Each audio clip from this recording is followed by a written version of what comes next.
मुगल बादशाह अकबर के दरबार में एक ज़हीन दरबारी था, अबुल फजल।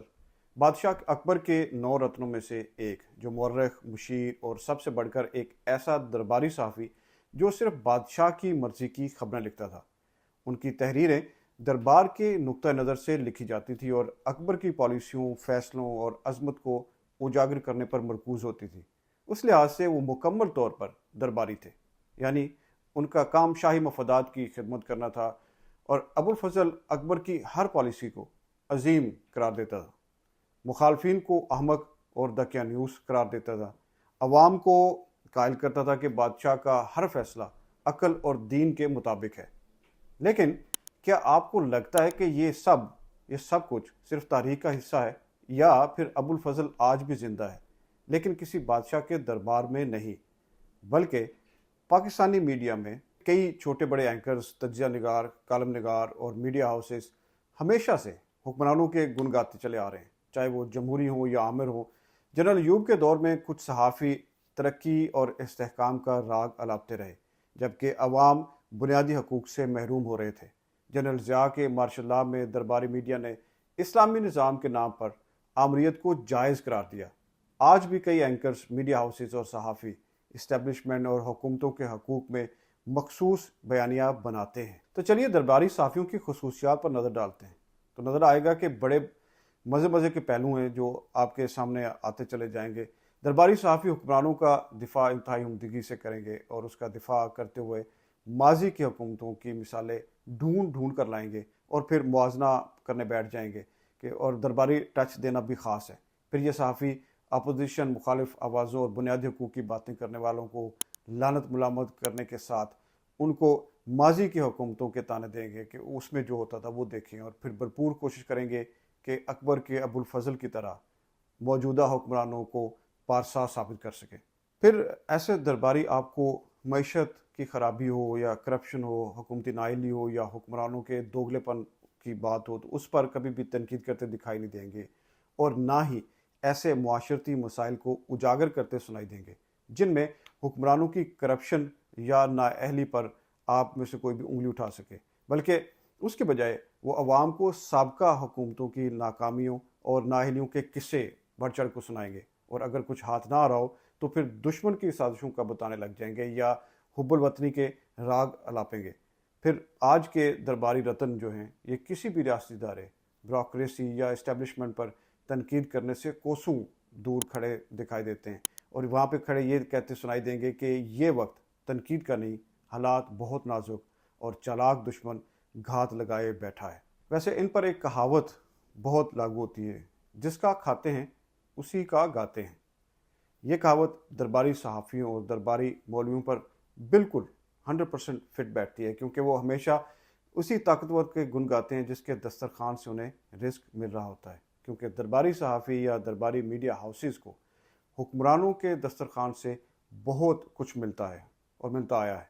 जैसे मीडिया हाउसेस को इश्तिहारात मिलते हैं, दरबारी जो अबुल फजल हैं उनको सरकारी ओहदे मिलते हैं, कोई एडवाइज़र लग जाता है, कोई सरकारी इदारे में नौकरी पे लग जाता है, और जो बाकी हैं उनको हुक्मरान अवार्ड से नवाजने लग जाते हैं। पाकिस्तान में दरबारी सहाफ़ियों की खिदमत का एतराफ़ किसी अवामी एतमाद के ज़रिए नहीं होता, बल्कि हुकूमती अवार्ड्स और सरकारी एजाज़ात की सूरत में होता है।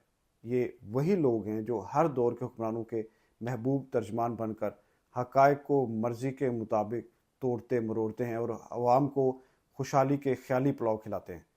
महंगाई आसमान को छू रही हो, मईशत तबाह हो, इदारे बर्बाद हो रहे हों, मगर इनका बयानिया हमेशा मुखालिफ हुक्मरानों के ख़िलाफ़ या माजी के हुक्मरानों की कारकर्दगी पर तनकीद करते फोकस रहेगा। यही वजह है, इसीलिए उनकी खिदमत के सिले में किसी को तमगा इम्तियाज़ तो किसी को सदारती एजाज़ से नवाजा जाएगा। जैसे सहाफ़त का मयार सच्चाई की बजाय चापलूसी करार दिया गया हो। असल में ये अवार्ड्स किसी सहाफ़ती खिदमत का एतराफ़ नहीं, बल्कि अबुल फजलों की जो टीम है उनकी फर्माबरदारी का सरकारी सनदनामा है, जो हर बदलती हुकूमत के साथ नए हाथों में मुंतकिल हो जाता है। आजकल पाकिस्तान में पीका एक्ट के नाम पे गिरफ्तारियां उरूज पे हैं। चाहे आप किसी ट्रैफिक वार्डन की हटदर्मी पे वीडियो बनाए जो एक दुकानदार ने बनाई, या صحافی وحید مراد کی طرح ٹویٹ شیئر کرنے پہ دھر لیے جائیں، مگر مجال ہے کہ کہیں کسی بڑے میڈیا ہاؤس نے وہ ویلا مچایا ہو کہ پیکا ایکٹ کے نام پہ یہ اصل میں ہو کیا رہا ہے، جبکہ درباری صحافی اور درباری میڈیا گروپس آزادی رائے کی کبھی بات نہیں کرتے، بلکہ ہمیشہ، آپ نے دیکھو گا، ہمیشہ میڈیا کی آزادی کا نعرہ لگاتے ہیں۔ آزادی رائے کی آزادی اور میڈیا کی آزادی میں فرق ہے، اور اس فرق کو سمجھنا بہت ضروری ہے، کیونکہ میڈیا کی آزادی کا مطلب عام طور پر بڑے کارپوریٹ میڈیا ہاؤسز کے مفادات کا تحفظ ہوتا ہے، جبکہ آزادی رائے ایک عام آدمی سمیت صحافیوں کے حق اظہار کا معاملہ ہے۔ اگر تو آزادی رائے کے اظہار کی بات ہو تو یہ عام صحافیوں، بلاگرز، یوٹیوبرز اور سوشل میڈیا ایکٹیوسٹ کو بھی شامل کرے گی، جو حکمرانوں اور میڈیا گروپس دونوں کی اصلیت بے نقاب کر سکتے ہیں۔ لیکن میڈیا کی آزادی کا مطلب یہ ہے کہ صرف بڑے میڈیا گروپس کو آزاد کیا جائے تاکہ وہ اپنی منمانی کرتے ہوئے اسی لائن کی خبریں شیئر کریں جو عوامی بیانیہ اور عوام کے مطابق کنٹرول کرتی ہیں۔ یہی وجہ کہ پاکستانی درباری میڈیا اور درباری ابوالفضل ہمیشہ میڈیا کے آزادی کا ڈھول پیٹیں گے، مگر آزادی رائے پر بات نہیں کریں گے، کیونکہ میڈیا کی آزادی کا مطلب ہے بڑے ادارے آزاد رہیں اور عوام نہیں، جبکہ آزادی رائے کا مطلب ہے ہر شہری کو بولنے کا حق ہو، چاہے وہ حکومت اور میڈیا ہاؤسز کے خلاف ہی کیوں نہ جائے۔ اصل جنگ حقیقی آزادی رائے کی ہے، نہ کہ چند میڈیا مالکان کی مفادات کی ہے۔ مگر بڑے افسوس سے یہ کہنا پڑتا ہے کہ صحافیوں کے حقوق کے تحفظ کے لیے جو تنظیمیں بنی ہوئی ہیں، وہ جانے میں یا انجانے میں اظہار رائے کی آزادی مانگنے کے بجائے میڈیا کی آزادی کا نعرہ لگاتے ہیں، یعنی وہ اپنے ہاتھ کاٹ کر میڈیا مالکان کو تھما رہے ہوتے ہیں کہ یہ لیجئے، آپ اب جیسے چاہو اس کی قیمت لگوا لو۔